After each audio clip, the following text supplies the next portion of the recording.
Movie शुरू होती है और हमें 1925 का समय दिखाया जाता है, जहां हम एक आदमी को देखते हैं जिसका नाम सपाला होता है और वो एक मसर होता है। अब यह मसर का मतलब ये है कि जो स्लेड्स को डॉग के साथ चलाता है, और हम टोगो को देखते हैं जो सब डॉग के आगे होता है और वो लीड कर रहा होता है। और जब सपाला अपने डॉग्स के साथ रिटर्न घर आ रहा होता है तो उसे पता चलता है कि उसके शहर में एक बीमारी फैल गई है, जिसकी वजह से ज्यादातर बच्चे इन्फेक्टेड हो रहे हैं और इस बीमारी का नाम डायफिटेरिया है। और इसलिए मेयर एक मीटिंग बुलाता है जहाँ पर सपाला भी जाता है और उस मीटिंग में मेयर बताता है कि इस बीमारी का जो एंटीडोट बनाया जा चुका है वो दूसरी सिटी नेनाना में है, जो यहाँ से 600 मील दूर है, और मौसम खराब होने की वजह से हेलीकॉप्टर के जरिए उस एंटीडोट को यहाँ नहीं लाया जा सकता है। इसके बाद मेयर सपाला से बर्फीले पहाड़ का मौसम का हाल पूछता है। तब सपाला कहता है कि पहाड़ों का मौसम बहुत ही ज्यादा खराब है और वो तूफान हमारे यहाँ शहर में भी आ रहा है। साथ ही वो कहता है कि पहली बार उसके डॉग्स ऐसे तूफान को देखकर भाग रहे थे और ऐसा उसके डॉग्स ने पहली बार किया है। जिसके बाद मेयर सपाला को वो एंटीडोट लाने के लिए कहता है, लेकिन सपाला मेयर को बिना कुछ कहे वहाँ से चला जाता है।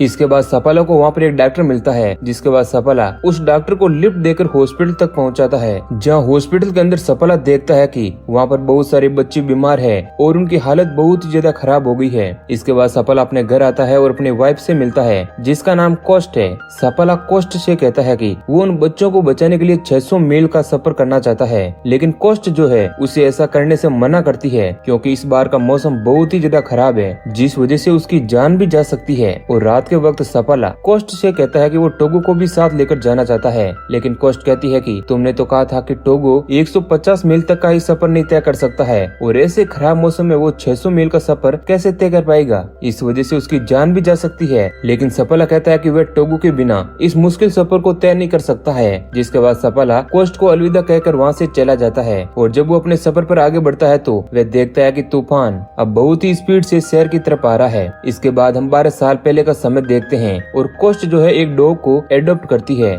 जो साइबेरियन होता है, और वो लोग उसका नाम टोगो रखते हैं। हम देखते हैं कि टोगो दिखने में बहुत ही ज्यादा कमजोर होता है, और सपाला टोगो को अपने साथ रखने से मना करता है क्योंकि वह बहुत ही कमजोर था। लेकिन कोस्ट सपाला की बात को नहीं मानती है। तब सपाला कहता है कि टोगो अलास्का की ठंड को बर्दाश्त नहीं कर पाएगा, लेकिन कोस्ट टोगो को एक मौका देना चाहती थी। इसके बाद कुछ समय गुजरता है और टोगो बड़ा हो जाता है, और बड़े होने के साथ ही टोगो बहुत ही ज्यादा मस्तीखोर हो जाता है, और वह सपाला को बहुत ही ज्यादा तंग भी करता है, जिसकी वजह से सपाला को बहुत ही ज्यादा गुस्सा आता रहता है। जिसके बाद कोस्ट उसे स्लेड्स डॉग बनाने के लिए कहती है, लेकिन सपाला कोस्ट की बात को नहीं मानता है और कहता है कि टोगो स्लेड्स बनने के लायक नहीं है। जिसके बाद सपाला कोस्ट से कहता है कि वो टोगो को विक्टर को दे देगा, क्योंकि उसे हर साल विक्टर को एक डॉग देना होता है। मगर ये बात कोस्ट को जरा भी अच्छी नहीं लगती है। अब अगले दिन हम देखते हैं कि विक्टर आकर टोगो को अपने साथ ले जाता है, लेकिन विक्टर थोड़े समय बाद टोगो को वापस छोड़ देता है और कहता है कि ये डॉग बहुत ही ज्यादा शरारती है, मैं इसे नहीं ले सकता। अब सपाला को ये बात बिल्कुल भी अच्छी नहीं लगती है। वहीं दूसरी ओर कोस्ट मन ही मन बहुत ही ज्यादा खुश हो जाती है। इसके बाद हम 12 साल बाद का समय देखते हैं, जब सपाला और टोगो सफर कर रहे होते हैं। हम देखते हैं कि अब वहाँ पर पहाड़ों के बीच एक बहुत ही बड़ी खाई आ जाती है, और जब वो बचने की कोशिश करते हैं तो वो सभी पहाड़ों से नीचे गिरने वाले होते हैं। लेकिन सपाला जो है नीचे गिरने से बच जाता है, और वहीं हमारा हीरो टोगो जो सभी डॉग्स रस्सी में फंसे हुए होते हैं और वो मुड़ नहीं पाते हैं, लेकिन टोगो अपनी मेहनत से सभी डॉग्स की जान बचाता है। इसके बाद सपाला एक आउटपोस्ट के पास पहुंचता है, जहां पर एक डॉक्टर और एक आदमी होता है। हम देखते हैं कि टोगो के पेट से खून निकल रहा होता है, तो वो डॉक्टर कहता है कि टोगो जो है वह बहुत ही थकता जा रहा है, और टोगो अब 12 साल का हो चुका है। इसके बाद हम कहानी में फिर से 12 साल पीछे आ जाते हैं, जहाँ सपाला टोगो को उसके केज में बंद कर देता है और दूसरे डॉग्स के साथ स्लेड प्रैक्टिस पर निकल जाता है। लेकिन टोगो को भी स्लेड प्रैक्टिस करनी होती है, इसलिए वो जमीन में खड्डा खोदकर केज की दूसरी ओर निकल जाता है, जहाँ पर सपाला डॉग्स को प्रैक्टिस करवा रहा होता है।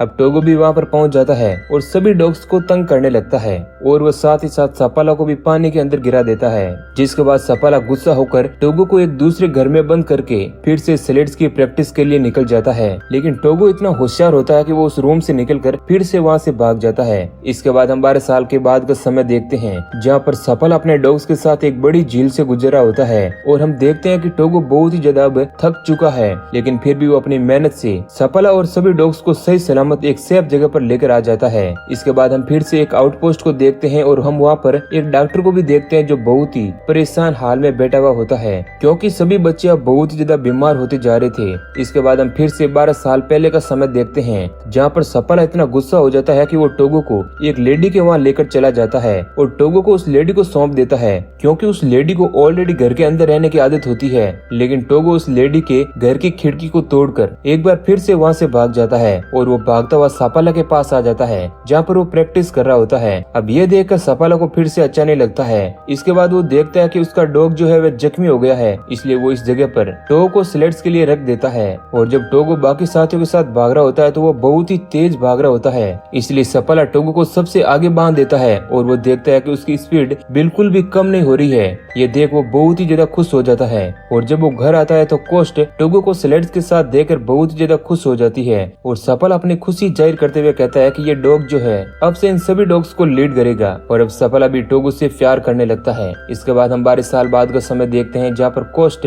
मेयर के पास जाती है और मेयर उसे बताता है कि नैनाना सिटी से एक आदमी एंटीडोट लेकर आ रहा है और साथ ही वो कहता है कि वो आदमी जो है सपाला को ढूंढ लेगा। तब कोस्ट मेयर से कहती है कि सपाला एक शॉर्टकट से जा रहा है और तुम्हारा आदमी सपाला को नहीं ढूंढ पाएगा। इसके बाद हम सपाला को देखते हैं जो शॉर्टकट लेकर बहुत ही तेजी के साथ नैनाना की तरफ बढ़ रहा होता है। इधर हम टोगो को देखते हैं जो बहुत ही ज्यादा थक चुका है। इधर सपाला को भी थकान की वजह से बहुत ही गहरी नींद आ जाती है। दूसरी तरफ हम उसी आदमी को देखते हैं जो एंटीडोट लेकर आया हुआ होता है और वो सपाला को देख लेता है और वह जोर जोर से सपाला को आवाज लगाने लगता है, मगर वहाँ पर हवाएं इतनी तेज चल रही होती है कि सपाला को कुछ भी सुनाई नहीं देता है। लेकिन टोगो उस आदमी की आवाज को सुन लेता है और जब सपाला आगे निकल जाता है तो उसे लगता है कि सपाला अब नैनाना पहुंच जाएगा, लेकिन सारे एंटीडोट तो उसके पास है। तभी हम देखते हैं कि टोगो की आवाज सुनने की वजह से वो लोग आगे रुक गए थे और अब सपाला उस आदमी से आकर मिलता है जिसका नाम हेनरी होता है। इसके बाद वो दोनों आउटपोस्ट पर रुकते हैं, जहाँ हेनरी सपाला को वो एंटीडोट दे देता है। इधर टोगो की हालत बहुत ही ज्यादा खराब होती है। तब हेनरी कहता है कि तुम इस डॉग को यहीं पर छोड़ दो और इस सफर में मैंने अपने बहुत से डॉग्स को खोया है।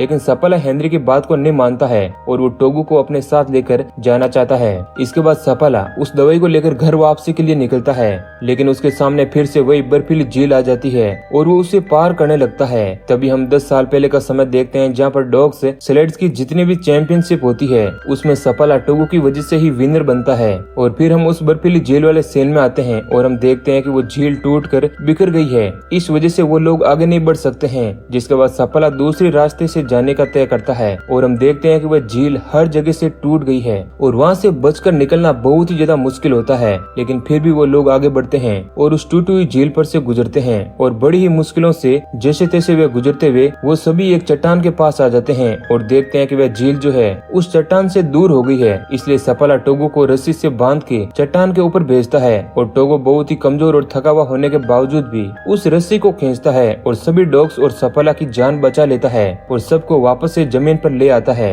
इसके बाद सपाला लेडी डॉक्टर के आउटपोस्ट पर जाता है और हम देखते हैं कि वो डॉक्टर टोगो को चेक करती है, जिसके बाद वह डॉक्टर बताती है कि टोगो अब मर रहा है। अब ये बात सुनकर सपाला भी बहुत ही ज्यादा दुखी हो जाता है और यहाँ हमें पता चलता है कि सपाला टोगो से कितना प्यार करता है और वो नहीं चाहता है कि टोगो इस तरह बुरी हालत में मरे। इसके बाद अगली सुबह सपाला फिर से अपने सफर पर निकलता है और इस बार वो टोगो को पीछे बैठा देता है, क्योंकि टोगो की हालत अब बहुत ज्यादा खराब हो चुकी है। लेकिन हम देखते हैं कि टोगो सबको लीड करने के लिए एक बार फिर से आगे चला जाता है और सपाला समझ जाता है कि टोगो अपना सफर पूरा तय करना चाहता है और उसे किसी भी हालत में आराम नहीं करना है। जिसके बाद वो फिर से अपने आगे के सफर पर निकल जाते हैं। अब कुछ समय गुजरने के बाद वहाँ पर एक बहुत ही ज्यादा बड़ा तूफान आ जाता है और वहाँ पर इतनी हवाएं चलने लगती है कि सपाला को कुछ भी दिखाई नहीं देता है और वो टोगो के पास जाता है और उससे कहता है कि मुझे कुछ भी दिखाई नहीं दे रहा है और आगे के सफर पर तुम्हें ही हमें लेकर चलना होगा, क्योंकि तुम ही हमारी आखिरी उम्मीद हो। इसके बाद सपाला अपने पूरे चेहरे को ढक लेता है, जिसके बाद टोगो सभी को वहाँ से फिर से बचाकर आगे एक सेफ जगह पर लेकर आ जाता है, जहाँ पर टोगो और सभी डॉग्स बैठ जाते हैं। अब सपाला टोगो के पास जाता है और उसे रिक्वेस्ट करता है कि हमें हमारी मंजिल तक पहुँचा दो। तभी वहाँ पर एक आदमी आता है और सपाला को पता चलता है कि जहाँ उन्हें पहुँचना था टोगो ने उसको वहाँ पर पहुँचा दिया है, इसलिए वो टोगो को शाबाशी देता है।